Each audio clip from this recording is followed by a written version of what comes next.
Hello and happy Monday. Welcome to another Money Monday with Purse Strings. My name is Maggie and I'm a partner here at Purse Strings. We're all about coming on every week, providing some tips, tricks, pieces of advice on how to be financially fearless. And then when you're ready to start saving for retirement, get a will, trust, divorce, married, estate plan, whatever you're doing in life, um, we have top tier financial professionals willing, ready, and able to serve you. We call those our purse strings approved professionals, and Marguerita Cheng is one of them. And we're so excited to have her on today to talk about this year. I'm really going to start saving for retirement since I know that's a goal of so many. So before we dive into all of that fun, Margarita, could you give us a little intro of who you are and what you do? Sure. Well, I'm Marguerita Cheng. I'm a certified financial planner, or as I say, CFP Pro.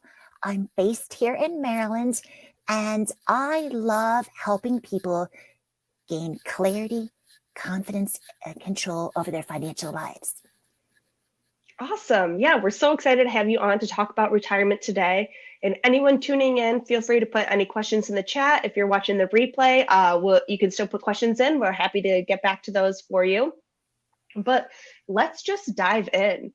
And I know you're just talking about your son who's 24. And so our first question is, when should you start saving for retirement? And so I think you were just saying he was already saving for retirement. So when's a good time to start? I say it's never too early to start, and it's never too late to start. So I have 3 kids, and my youngest started saving for retirement when she was 15, lifeguarding, teaching swim lessons. My son is 24. He graduated from college in 2020 and 2021. He just started his full-time research fellowship. There is no retirement plan. Just because your employer doesn't offer a retirement plan should not prevent you. So my son, Christian, got his first paycheck in September.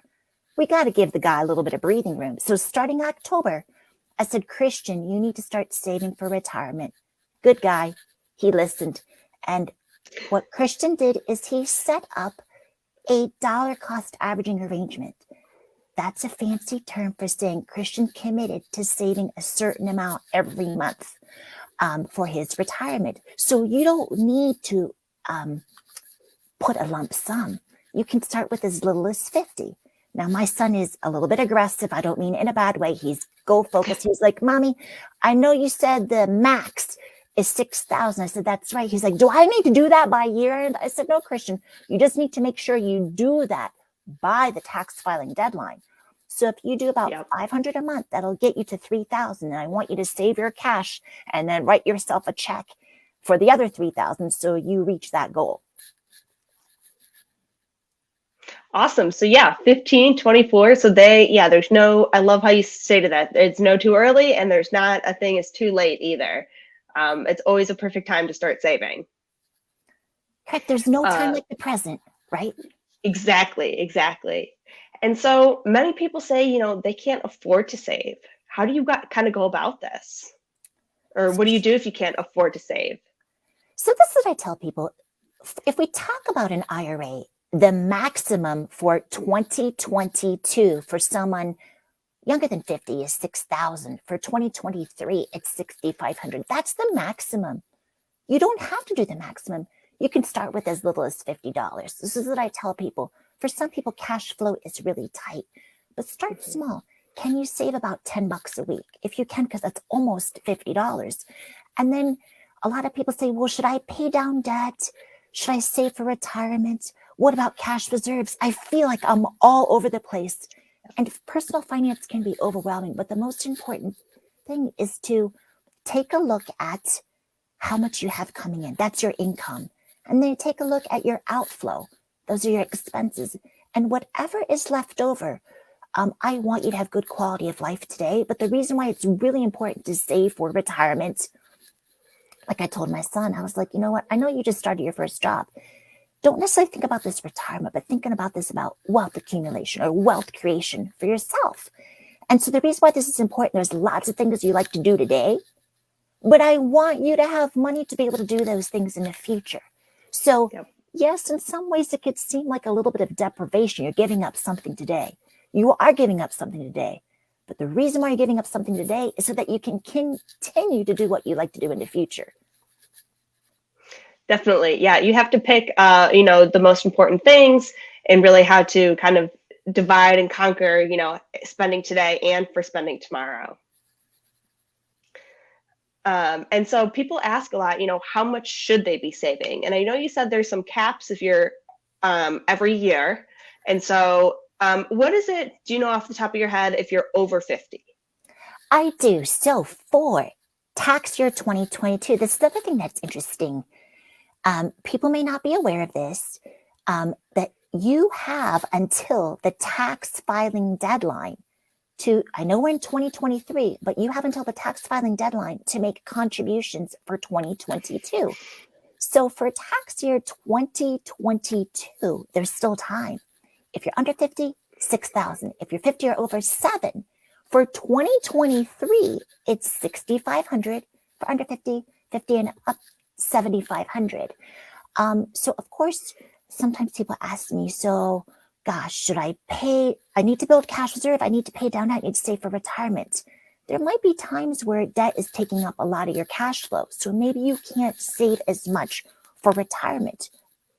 It's okay. Most important thing is to start and do something, because then as you pay down your debt, you can redirect your cash flow to other goals. Definitely. Yeah. And so that is a thing that we don't always talk about, but you can still, if you didn't hit that 6,000 or 7,000 cap last year, is you can still be filling that bucket up before you move on to the 2023 year, which is nice if you have any extra bonuses or anything like that came through at the end of the year. Absolutely. And especially if you're not sure if you're eligible to do a Roth IRA, because Roth IRAs are very powerful. People will say, should I do a Roth? Should I not do a Roth?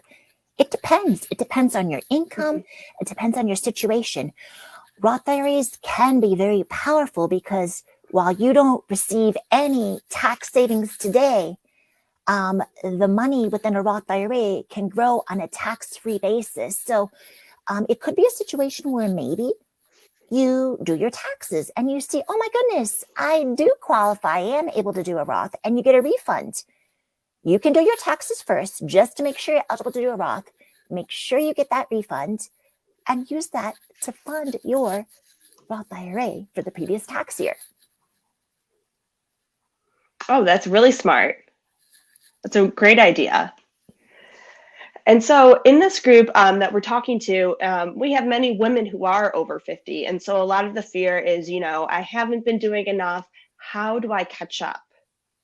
There either might be limited time or things like that. And so what are some of your tips on kind of catching up in your retirement savings? So one of the things I tell people, and I emphasize, it's never too early and it's never too late. I'm serious. I actually helped someone who was 70 set up a Roth IRA. She, yes, she retired from full-time employment and was able to secure a part-time position.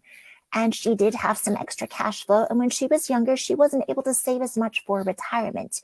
So for women who have returned to the workforce or who are worried that maybe they didn't save as much when they were younger, maybe these Roth IRAs weren't available, the most important thing is to start. And you can start with a dollar cost averaging arrangement. So you don't have to have any money to set up to put into the plan. You could just say, hey, on the 15th of the month, I'm going to contribute $50. If you need to stop, you can stop. Or if you're like my client, the first year, I had her do 50. Then year 2, 100. She paid down her car and some debt. Guess what? Year 3, she was like up to like $400. Wow. Yeah, so the most important thing is to start and then do so at a pace that's right for you. Mm-hmm. I feel like so many of these different things, either, when you start paying off debt or building retirement, it's like a snowball. You start with that little guy, and then once it rolls, you really gain momentum. And either you have more money to throw at it, and that interest that's being earned, it does add up. So it's not like you just find one big snowball and all of a sudden it's there. You start building it, and it's smaller, and it gets bigger, and it gets bigger, and it really grows over time. Absolutely. It also helps build confidence. Maybe you didn't know much about investing. Maybe you were scared that you might lose money. But what's really good about like a dollar cost averaging arrangement is you're not worried as much, okay, did I put money in the wrong time? If the market goes up, you're happy because your existing shares are worth more. Now, if the market goes down, of course, you're sad because your existing shares may not be worth as much, but you're buying on that dip. So it really can help somebody build their confidence and gain financial footing. That, you know what? Okay, the market goes up, the market goes down. It can be really hard to time the market. But what I'm doing is I'm just building wealth by paying myself and doing so Right. consistently. I love that. I love that. And yeah, there's no, I mean, if you're going to time the market, you're going to be playing the game all day. It's just jump in, water's warm, just jump in and get started. And so then some people, they're in business for themselves. And so they don't have any of those, 401k or the match or things like that. And so how can they start saving for retirement? So absolutely, as mentioned, there are a lot of people who are what we call gig economy workers. There are also people who are entrepreneurs. Now, if we talk about like my son, for example, I know my son is not a woman returning to the workforce, but he didn't have a retirement plan available to him. He does have a mom who's a certified financial planner. So I was able to provide his options. So for somebody who is self-employed, they can do a pre-tax traditional IRA, or they can do a post-tax Roth IRA. Now, what's interesting, if someone's business is doing really well, they can do a Roth IRA, provided they meet the income guidelines. And that Roth IRA helps them save money in the future. They can also do a SEP IRA, which helps them save money today. Now, the question is, do I do pre-tax deductible IRA or Roth IRA? It kind of depends. And what it depends on is your cash flow and your need for tax savings today versus the future. But you have a lot of options. So you don't have to do any one way. Mm-hmm. And I think something I like that you brought up in there is it does have a lot to do with taxes. And so sometimes you do want to talk to your professional about how it affects your taxes, or talk with a tax professional, because you can do different things through your business and through the way you file, your retirement accounts, to help with your taxes and lower your taxes and make sure more money goes into your retirement account. Absolutely. And it really is a function, like you said, of your cash flow, of your unique personal financial circumstance. So it could be a situation where maybe, like in my case, my son is grown, right? He's no longer a dependent.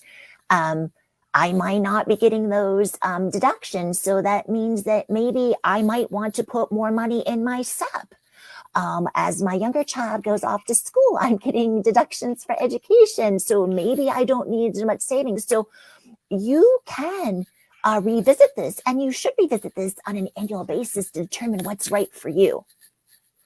Definitely, definitely. And we always say, no one's cookie cutter. Your situation might be the same with somebody else, but everyone's situation is so different. That's why it's so important to talk to a professional and kind of have these conversations, because things change, like you said, year to year, going to school, moving out of the house, being dependents, and all these other things, all these different moving parts. So you do have to revisit these items because they can change and really and help your finances through the long run. Absolutely. So the most important thing is to start, and the most important thing is to ask for help.